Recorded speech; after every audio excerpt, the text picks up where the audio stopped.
Hello friends, आज मैं बिहार की सबसे जानी मानी हुई रेसिपी लिट्टी चोखा बनाने जा रही हूँ। उसके लिए मैंने 2 कप गेहूं का आटा लिया है।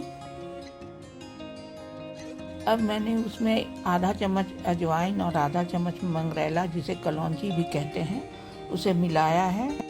अंदाज से 1 चम्मच नमक और 4 चम्मच घी डाला है उसमें। अब हम आटे को अच्छी तरह से मिला लेंगे।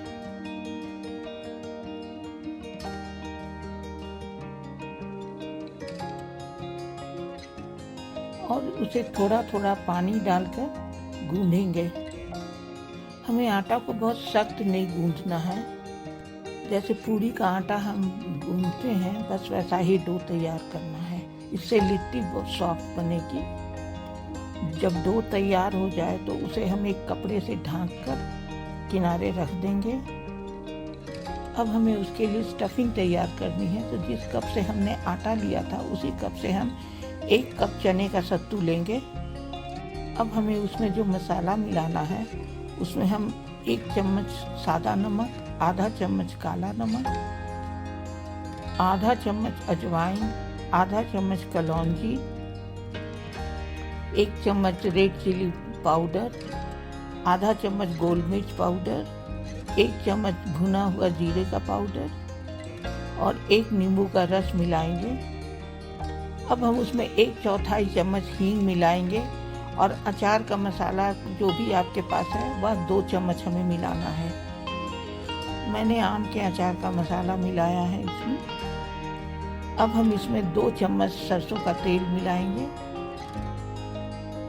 1 टेबलस्पून कटी हुई अदरक और 1 टेबलस्पून 12-13 कलियां लहसुन की महीन काटकर, 2 हरी मिर्च कतरी हुई और प्याज 1 मीडियम काटकर हम मिलाएंगे इसमें।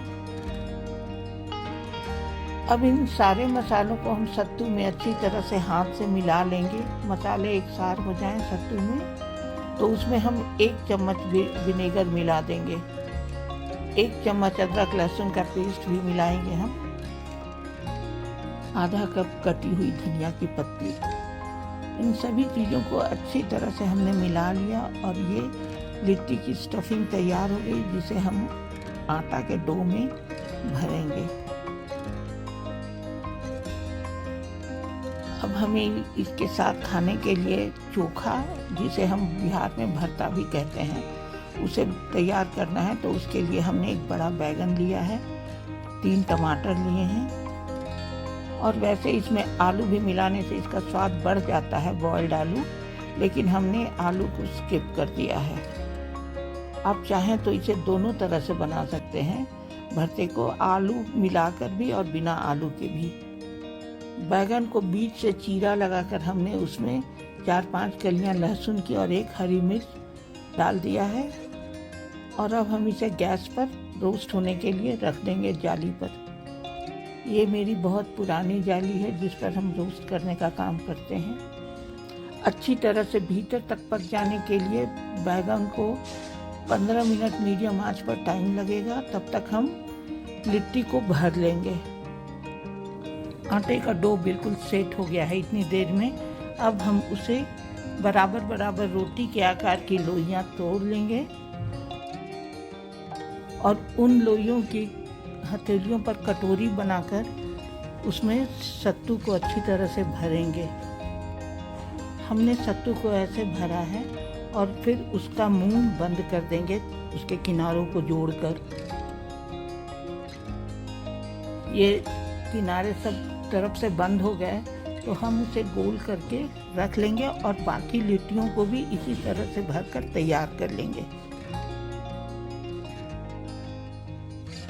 हमने सारी लिट्टियों को भर के रख लिया है।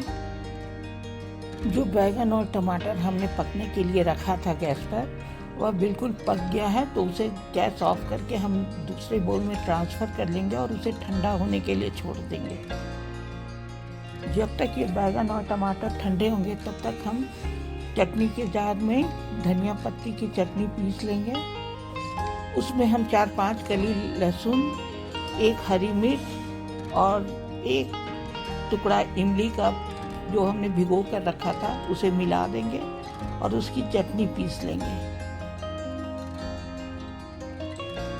चटनी बिल्कुल महीन पीस गई है तो फिर हमने उसमें 1 चम्मच सरसों का तेल मिलाया है। इस चटनी में सरसों के तेल का फ्लेवर बहुत अच्छा लगता है, उसका स्वाद भी बढ़ जाता है। बैगन ठंडे हो गए हैं, अब हम उसे छीलेंगे, उसका छिलका उतार लेंगे और उसे मैशर से मैश करेंगे। अगर मैशर से मैश न हो तो हम हाथ से भी उसे मिला सकते हैं।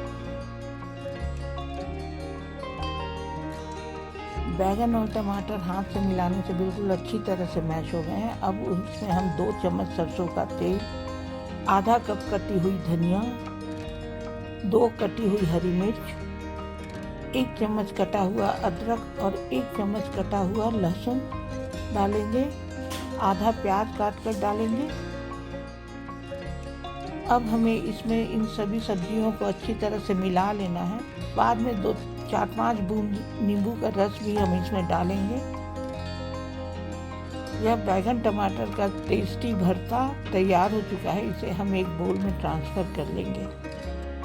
अब हमने एक अप्पम पैन लिया है जिसे हम गरम कर चुके हैं। अब उसमें हम लिट्टियों को डालेंगे मीडियम फ्लेम पर।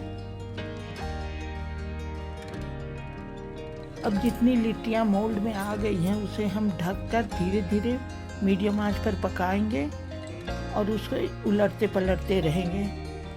अगर आपके पास अप्पम पैन न हो तो आप मोटी तली वाली कढ़ाई में भी इसे ढक ढक कर पका सकते हैं मीडियम आंच पर।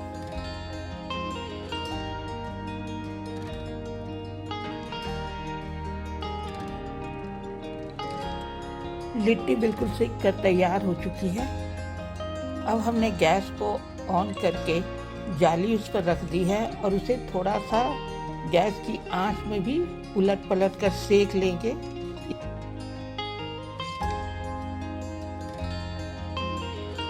इस तरह सेकने से लिट्टियों में एक सुंधापन आ जाएगा और उसका स्वाद बिल्कुल उसी तरह से लगेगा जैसा कि गोईठा या लकड़ी पर सेकने से होता है।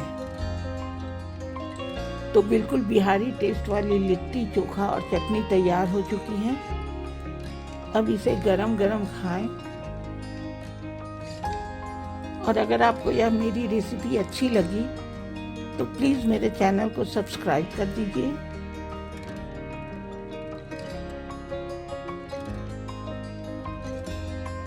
हाँ, लिट्टियों में घी डालना ना भूलिएगा।